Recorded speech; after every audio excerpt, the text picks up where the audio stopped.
Hey everybody, welcome back to another edition of the Monday Munchies, and today I'm going to be making some vegan chili for you all. And I know as soon as you heard the word vegan, you thought to yourself, why am I watching this? Because I don't want to eat vegan food. But if you've ever had any food that I've cooked before, you know I pride myself on cooking good food, and if I'm going to cook vegan food, it's going to be the best vegan food you've ever had. So with that in mind, I thought I'd share this video of me making a vegan chili. It's a recipe that I developed on my own, but chili is a pretty straightforward cuisine, or not cuisine, but food item to make. Just the main change that you make is switching from ground beef to a vegan alternative. And in the past several years, there's been a kind of proliferation of good vegan alternative meats on the market. So I'm going to show you the one that I like in particular, that I feel like the texture and the taste resembles ground beef very well, to the point that you can't even really taste the difference. You can't taste the difference in the chili. And once again, I make it good enough that you wouldn't even notice that it didn't have actual meat in it unless I said it. So first, I'm gonna show you all the ingredients that I use, take you through maybe some of the kind of more crucial parts of the cooking process. And these are components that I like to do. You don't have to do them. There are ways that you can get around them, but just kind of take you through those, show you the cooking over time, and then show you the finished product. So that's what we have in store. Okay, so if you look down here, you'll see the main ingredients that I'll be using. So this right here is the Impossible ground meat in air quotes, obviously. This I feel like is the best vegan meat on the market. Like I said, the texture and the taste tastes exactly like beef to me. It's indistinguishable for me. I mean, there are like a few ways, but for the most part, you really can't tell the difference. And the way they achieve that is actually by the kind of main flavor component in meat that we taste is a from hemoglobin. And so they actually produce that heme in peas that gives it this like beef looking, gives it this kind of coloration and texturing that looks like beef. So this is a really good product if you're interested in trying vegan meats. I'd say this would definitely be the go-to. Then can't be chili without actually using chilies. So I prefer to use fresh chilies that I will blend up instead of just using like a pre-made chili packet, chili powder mix. So I have, 6 different chilies here, even though there are 7 out here. They're actually, most of them are unique. So right here, this is a mulatto chili. These are 2 anchos. This is a pasilla chili. This is a chili California. This is I think this is the guajillo. And this is a casacabel. And so of these chilies, these are the only 2 spicy ones. So I'm not looking to make a chili that's going to burn your mouth, because for me, with spicy food, the spice should be part of the flavor profile. It should not be just to see how much you can handle. So I only have 2 of those, and these are to give, or these 4 to give that smoky, really earthy chili taste. So that's mainly what I'm going for. Have 7 pods of garlic, which I know for some of you, you may think that's a lot, but as I said in my video a while back when I was showing you some cooking stuff, I don't actually have garlic powder in my seasonings. In my dry seasonings, I don't have any garlic powder. So if I want the flavor of garlic, I have to use enough fresh garlic. 2 bell peppers, 2 onions, celery, green onion. And those, once again, I don't have onion powder, I don't have celery salt or celery root. But those 4 things are basically in almost everything I cook. I mean, coming from Louisiana, coming from New Orleans, that's the flavor profile that almost every dish starts with, that we eat growing up and that we cook. So that's kind of the flavor basis for a lot of my cooking as well. And then over here we have 2 poblano peppers, which don't have that sweet flavor that you would get from a bell pepper. They have a more savory flavor when cooked. So this just really adds to the depth of flavor and the flavor profile that I'm really looking for. And On the stove, I have a pound of red beans or small kidney beans boiling, cooking. I want these to get tender before I add them to the chili so that they don't greatly increase the cooking time of the chili. The chili is still something that I want to cook for probably 2 hours at least for all the flavors to really meld together. But if I added dry beans to that, it would take a lot longer to cook. Obviously, you can use canned beans, but I prefer to use dry beans when I can, and if I'm really in a pinch, then I'll use canned beans. But you can obviously substitute dry beans for your own cooking. Okay, so I filled up a bowl with some warm water, and that's for the chilies. So these chilies are obviously dried, and we're not going to add them to our dish whole. We're actually going to blend them up. So the first step is to just remove the stem, and then I kind of rip it open and let water get on the inside, place it in the water. If you want, you can remove the seeds if you want to kind of tame the heat a little more. I don't mind it, so I just keep it all in. And so we're doing this because if you try to blend these chilies just like this, it would be a pain in the butt. So by soaking it in warm water for a bit, you allow the flesh of the chilies to get softened and make them much more conducive and behave a lot better when you try and blend them. And this step is pretty straightforward. They don't need to soak super long. I'm just going to have them soaking as long as it takes me to really cut up all the other ingredients out here and get those to start sauteing. And once that's done sauteing, break out the blender, blend these up. And you want to make sure they are soft by the time you started, just like I said, so the blender has an easy enough time. Alright, so I actually forgot I had this ingredient because it is a crucial part of chili, but I have some tomatoes. So these are 10 Roma tomatoes. I think you can use pretty much any tomato you want, but I chose Roma because they were 20 cents cheaper per pound. You can also use canned tomatoes, like canned diced tomatoes. I also have some tomato paste, so if this amount of tomatoes doesn't quite give me the flavor profile that I'm expecting, I can break out my tomato paste and kind of add a spoonful at a time until I'm really getting the flavor that I'm looking for. So with your tomatoes, you just want to dice them. Because it's chili, this is not going to be presented, so it doesn't matter how ugly the cuts are. They just need to be somewhat small enough to where they can break down a little bit into the chili, and you don't have giant chunks of tomato, unless you like giant chunks of tomato in your chili, which in that case, have at it. Okay, so the next step will be to saute the vegetables. So I'm using my Dutch oven, which I said I use this thing quite a bit. I got the heat on about a medium high right now. It's going to add enough olive oil to coat the bottom of the pan.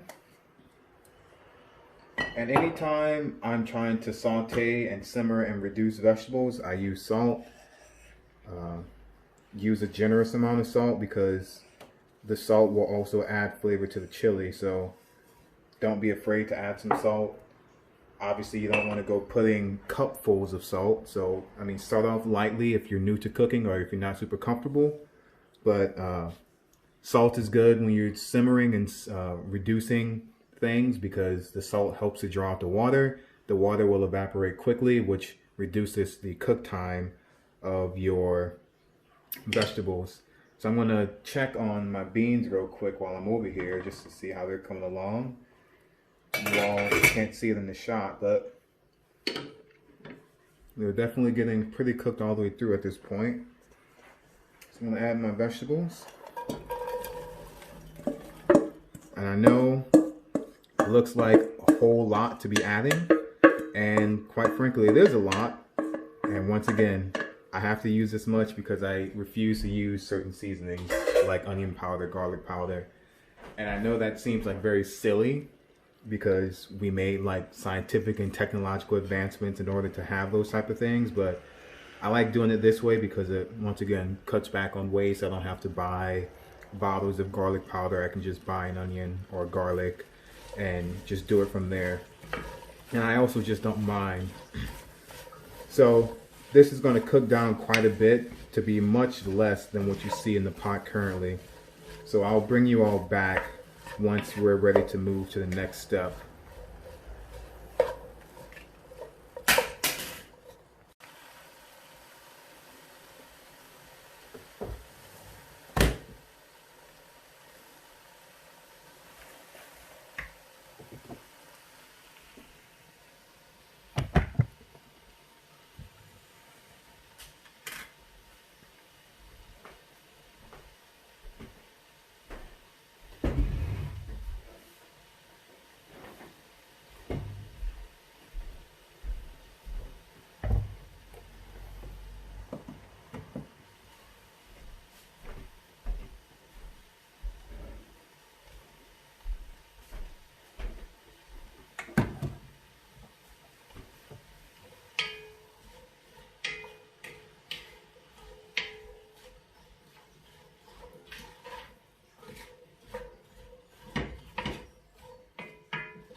Alright, so while the vegetables are sauteing, we're going to deal with the chilies now and blend that up into a puree.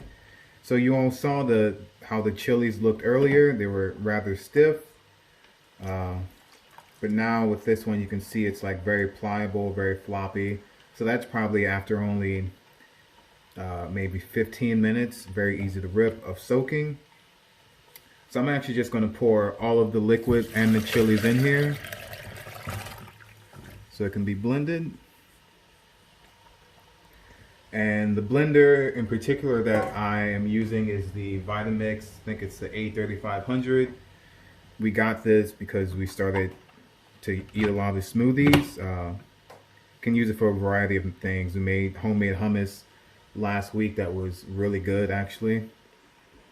But this is kind of a ulterior use for this blender, is kind of aiding in your chili making process.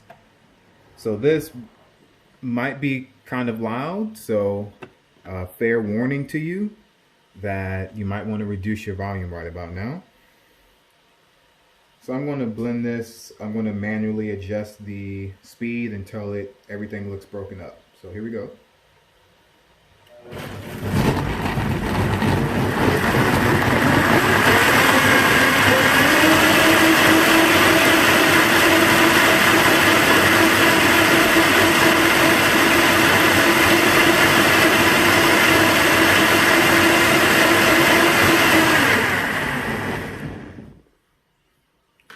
Alright, so that was pretty quick. Yeah, this blender is extremely powerful, so it doesn't take very long to get the job done. It smells like chilies, and so we'll pour it off. And I don't care to strain this at all, because for the chili, it's obviously going to have liquid. For you non-vegan people, you may use some sort of broth, so you may use chicken broth or beef broth or something. I'm making a vegan chili, so obviously I'm not going to use any of those. So what I'll use instead is water. And I know water doesn't have any flavor, so you season your food to counteract that. But the reason I'm not going to strain this or anything is because I'm going to have to add water anyway, so this might as well be part of that water component that I'm going to add. So this is done. Veggies are sauteing. The beans are still going. Once the vegetables saute down quite a bit more, I'll add the Impossible meat, get that sauteed. Then I'll go and add our tomatoes into that. Let the tomatoes cook down a little bit. And then after the tomatoes cook down a little bit, we'll add this chili mixture. We'll add the beans. And then we'll add enough water to where I feel like things will be having fun cooking together. And then I'll also show you the seasonings, the additional seasonings that I use. There's not much else in terms of seasonings that I use. I'll use a little cumin, maybe a little more salt, a little parsley, maybe some oregano. But pretty much everything that I've shown you so far will give you a good flavor profile. It's just getting the right proportions. So I'll bring. Okay, so as you can see, this has cooked down quite a bit. Colors have changed, so the onions are now more translucent. They're not white anymore. Bell peppers have kind of lost some of their color. So this is the stage we want to be at before we add our impossible meat. So cut that open, and even the instructions say you use this the exact same way that you would use ground beef. You cook it the same way, it handles the same way. So there's no special considerations involved. So if you did want to make this with ground beef, that's your prerogative, and you don't have to make any adjustments to what I'm showing you, because what I'm using texture-wise and cooking-wise is exactly the same. So drop that in there. I'm gonna break it up some. Although because this is going to be cooking in the liquid, it's going to break up. And you can see it's starting to brown a little bit. So we want to get this broken up and cooked in with the food, the vegetables we have in here. And something that I do routinely as I'm cooking is taste everything. So before I added this meat, actually, I tasted just the sauteed vegetables just to get a feel for the flavor, and it tastes really delicious. So that's something that would encourage all of you to do in your cooking, is routinely taste things and see what flavors you're getting, because that'll help you understand flavor profiles that are involved with different ingredients and help you decide what additional flavors you need to add. So when cooking, it's not all about adhering to the recipe. A lot of it's feel. A lot of it is, what does it smell like right now? Is it supposed to smell like that? Am I happy with the way it smells? What does it taste like right now? What does it look like right now? What does it feel like? So even though I'm not directly touching this, I can feel it through the spoon. What does it look like? So try and use as many of your senses as possible to guide you in your cooking. Don't just blindly print out a recipe or pull up a recipe on your phone, stare at it, do everything in exact order like you would if you were in a chemistry lab, because things are going to be slightly different. And so you need to account for that by getting experience with trusting yourself, because that's the way that you're going to improve as a cook. So you can see this is definitely browned up just like ground beef would. So it's, yeah, like I keep saying, I think it's great stuff to use if you want to substitute for whatever reason. If you want to substitute for ethical reasons, for moral reasons, if you don't like the environmental impact that meat has on the planet, or if you're just looking to try something else. So this is looking good. I'll just quick taste. Tastes great. Really wish you all could be in here with me. The nice thing about using whole onions and bell pepper, etc. when cooking is that it's very fragrant. So it really makes the whole cooking process much better than if you were to just rely on garlic powder and onion powder, because you don't get that same fragrant smell as you're cooking. So now I'm going to add my tomatoes.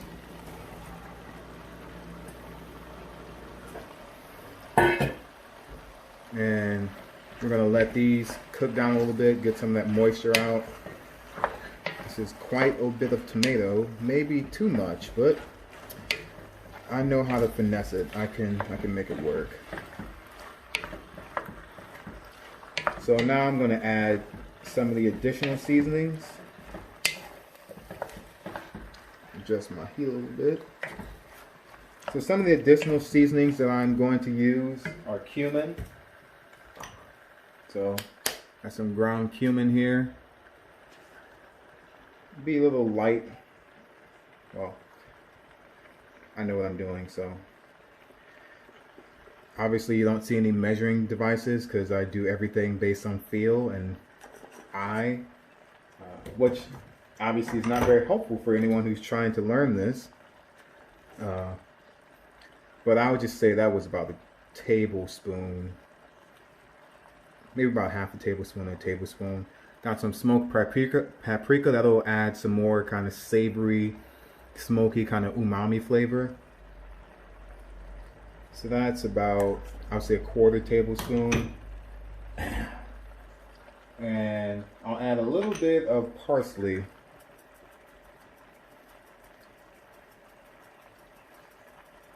That's about half a tablespoon of parsley. I'm not going to add any more salt right now, even though it probably could use some. I'll wait a little bit.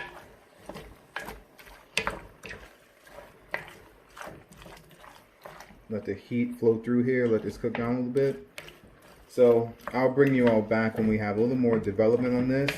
The next steps are the easiest steps, because once these tomatoes cook down, we're going to add our chili blend, our chili puree. We're going to add our beans, and then we're going to let it sit and cook for maybe about an hour. And after that, everything will be done, and you'll have a nice big pot of vegan chili to warm you up on a cold day, or make you feel like you're in the Southwest, or just you're looking for something nice and hearty to eat. So I'll bring you all back in the next phase. All right, so we're back at it. If you're looking at this now and you're thinking, whoa, did you add any liquid or anything?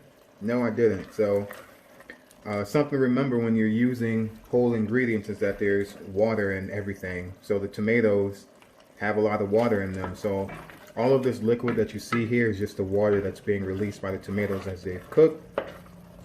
Tomatoes have changed shape, so now they're floppy and loose. So cooked down pretty well at this point. I've tasted this mixture as it is now. I like what the flavor is even without the chili blend being added or the beans. So I'm satisfied with this. It tastes like it has the right amount of salt, etc. So now I'm gonna add my beans. So I took the beans off and I drained them. So we're just gonna dump those beans in. It's a little more than I think I want to have, but it's fine. It's food. I want to make it taste good, so I'll live with it. Get that mixed in. Let's turn our heat down a little bit. Now we're going to add our chili puree that we made.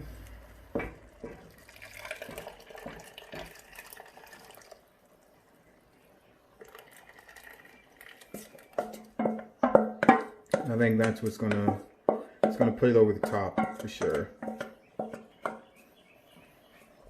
So let's get that all mixed up.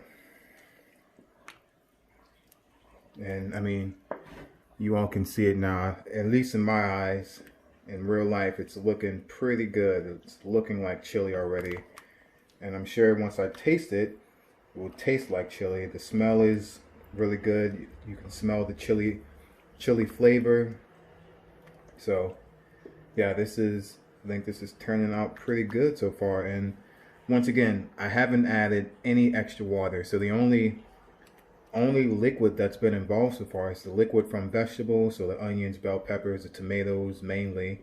We had the liquid that I used to blend up the chilies, and that's it. So I didn't have to use any chicken broth or beef broth or vegetable broth or stocks or anything. So the flavor is all here, and this is like a good thickness. This is how thick I like my chili. And actually, as I look at it, I don't think I added too much bean.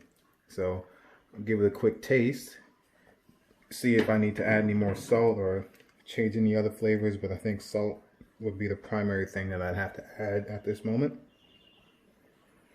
Yeah, it smells You can tell that fresh chilies we use. It smells amazing.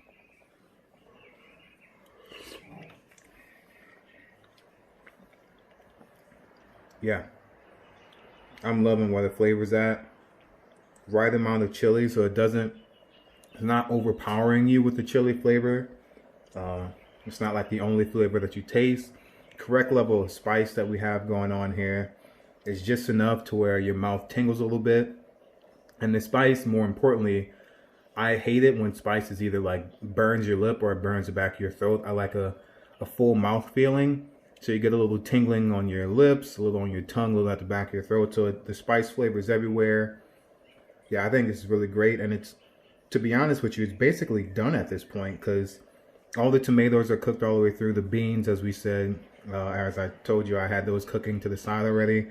So those are already cooked. So if I wanted, I could turn it off here and be happy. But because I did just add new ingredients, I'll let it go for at least another 30 minutes to an hour to allow all the flavors to really meld and grow together and kind of come together and make something that's a lot happier being with each other. So yeah, this is, to me, phenomenal.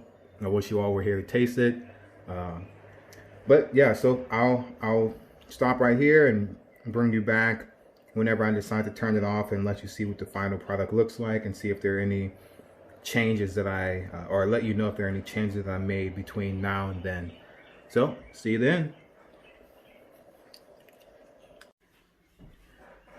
So here's the finished product. I didn't do much else to it over the time that it kind of cooked some more.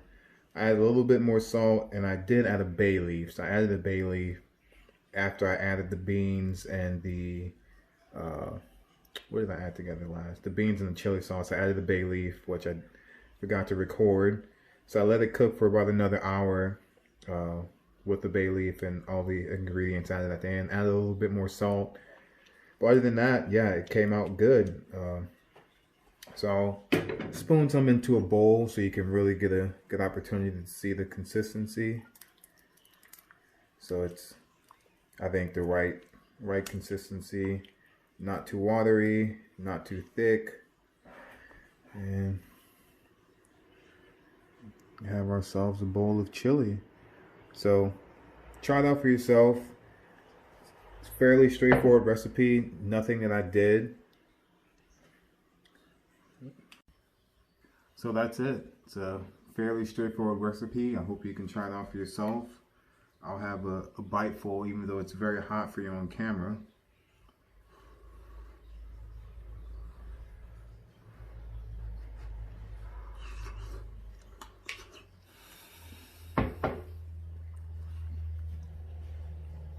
Really good. So I impressed myself, and pretty much that's all I'm trying to do when I'm cooking is impress myself, because I'm definitely my worst critic. I am very harsh on my cooking. So if I can make something and I walk away feeling happy about it, then I think I did a good job. So try it out. Let me know how it went. See you next time.